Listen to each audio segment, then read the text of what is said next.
This is my Model 3 Performance I bought 1 year ago. I've driven it 16,100 miles, I've used it for daily driving, occasional road trips, and in this video, I'm going to go over all my costs, wear and tear, experience, the negatives, and answer the question, would I buy it again? So the purchase price of this car when I first bought it was $54,990. I got the white interior, here are all my specs, and today, this car, brand new, costs the exact same. And my next biggest cost outside the purchase price is charging. Over the past year, over 16,100 miles, I spent a total of $927 on charging. According to the Tesla app, if I drove that much over the last year in a gas car, I would have spent $2,277 in gas. Which means by charging and not getting gas, I saved $1,350. So if you think $927 is a lot for charging, just know gas costs like that much more. And the Tesla app breaks down charging a bit more than just cost too, which shows that at home I've charged 86% of the time, and the other 13% of the time I've charged at superchargers. However, with home charging, I spent $602, and with supercharging, I spent a total of $319. And there is a bit of a takeaway here, but just know I charge at home pretty much all the time, except for when I go on my road trips. These red spikes were when I charged at superchargers on road trips, just a few hundred miles to California, nothing crazy. And the takeaway is that although I used a supercharger only 13% of the time, it was more than half of my home charging costs. So what these numbers tell me is charging a Tesla at home is cheap. Charging a Tesla at a supercharger is cheaper than gas, but not by that much. Now next I have my maintenance cost for the past year, which is, are you ready? $0. I did nothing, which is pretty typical. I mean, it's only been a year old and it's a Tesla, so there's been no maintenance so far. If I had it for this summer, I'd probably have to change the air filters, which would cost like $30. And as far as the tires go, people say they wear out quicker, but you can take a look here for yourself. This is what 16,000 miles looks like on these tires. Now my insurance numbers are kind of crazy, but before I go over my insurance numbers, I want to thank the sponsor of today's video, Hypershell, which honestly is one of the coolest pieces of tech I've ever tried. This is the Hypershell X Ultra, the world's best outdoor exoskeleton to date. It's basically like adding power to your legs, whether you're hiking, running, or just walking around. It actually reduces the effort your body has to put in, so you can go further without getting as tired. I'm gonna run up this giant hill once without these and then with these to see what the difference feels like.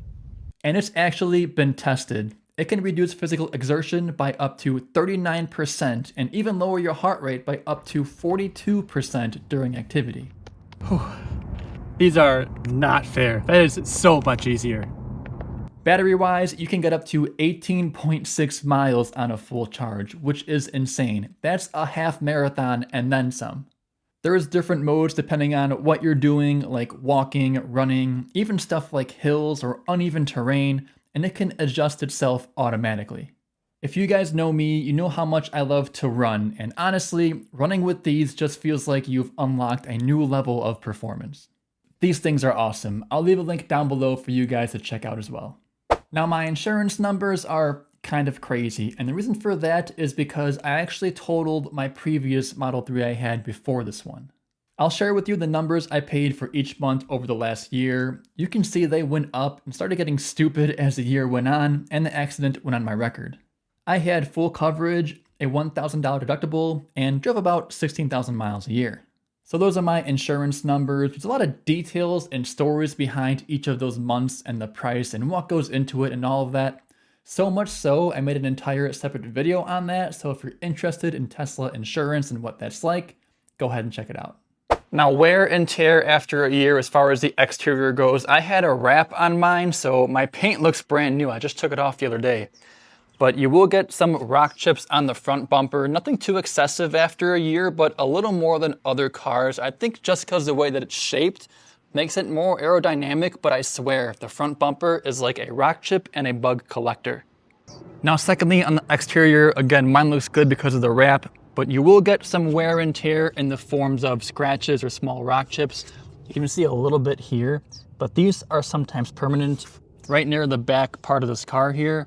If you get some mud flaps, that helps a little bit, but the first signs of wear and tear you'll see are going to be in this area here with some scratches and potentially some rock chips as well. Now, as far as the interior goes, you'll see the biggest difference in the seats. So mine has a little bit of this folding here, some wrinkles you can hardly see, and this is just after a year of use. They look like they're like 5 years old, but they're not. It's just the material Tesla uses. I mean, they're fine, they're in great shape, but they just look old. For reference, here's my passenger side, hardly ever sat in. And you can tell it just looks much, much newer. Actually, none of the folds at all. It's like a brand new seat. So I guess the more you just sit in it, the more it'll look like that. And if you don't sit in it, it'll look like this. Also on the interior, if you are a dog owner, just know this felt material is gonna collect dog hair like no other. I just tried to vacuum and clean this. This is the best I can do. So if you think it's dirty, I think it's clean because I'm used to much worse. But if you have a dog like a boxer like I do, the hair will get in this felt and it's just hard to get out with any normal vacuum. Now, as far as my experience over the last year, daily driving has honestly just been so easy and so fun.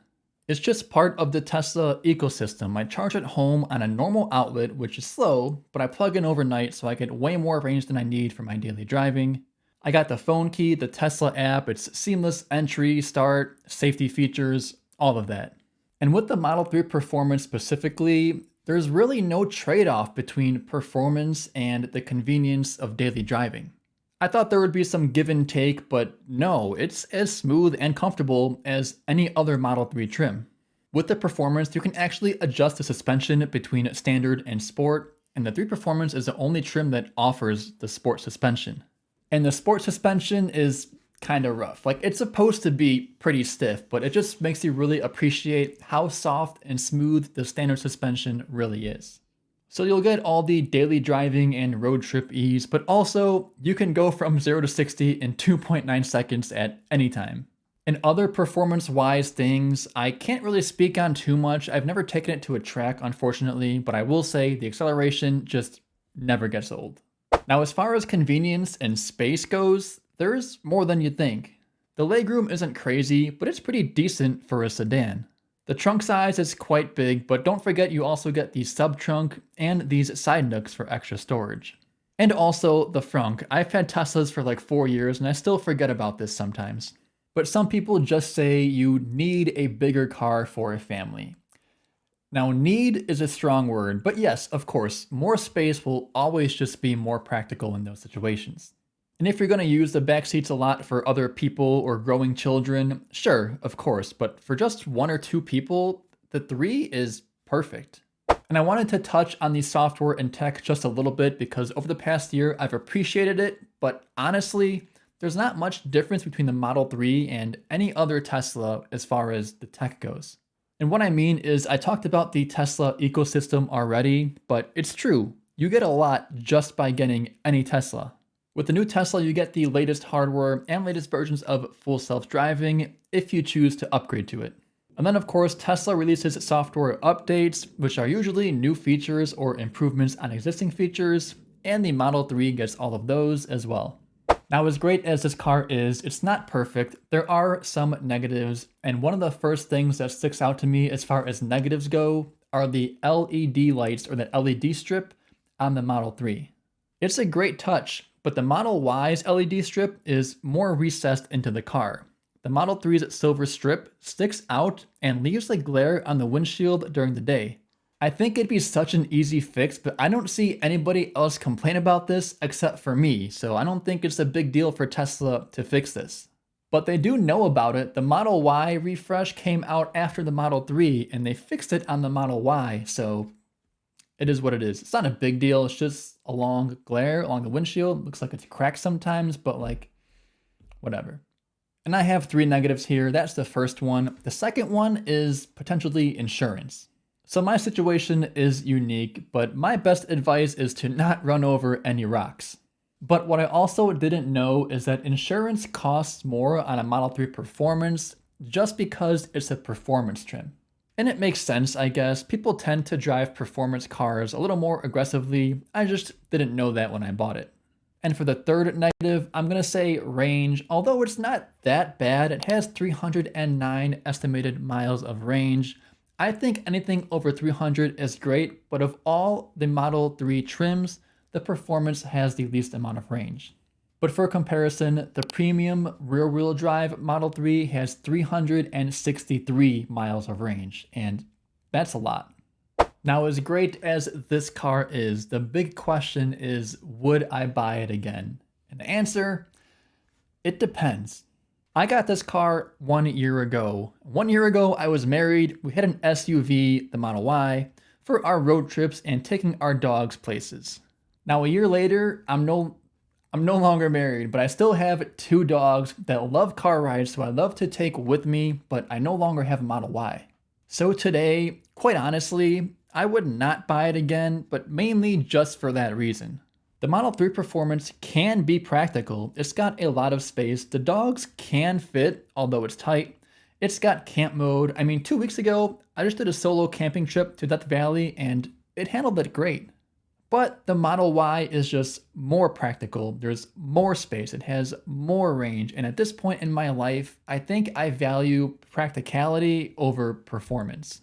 But a year ago, or if you're in a situation where you don't need or value maximum practicality, then yes, I would absolutely get the Model 3 Performance again. I just think having the 3 and the Y is like the perfect 2-car solution for like fun sport stuff and convenience and practicality. But also on the other hand, if you're just someone who likes to get the most out of these cars and will actually use the performance and go to the track and have fun with it, then it's absolutely worth it. And that is my full 1-year review of my Tesla Model 3 Performance. Let me know what you guys think. If you have any questions, leave a comment down below. Hope you learned something, and as always, thanks for watching. I will catch you in the next one.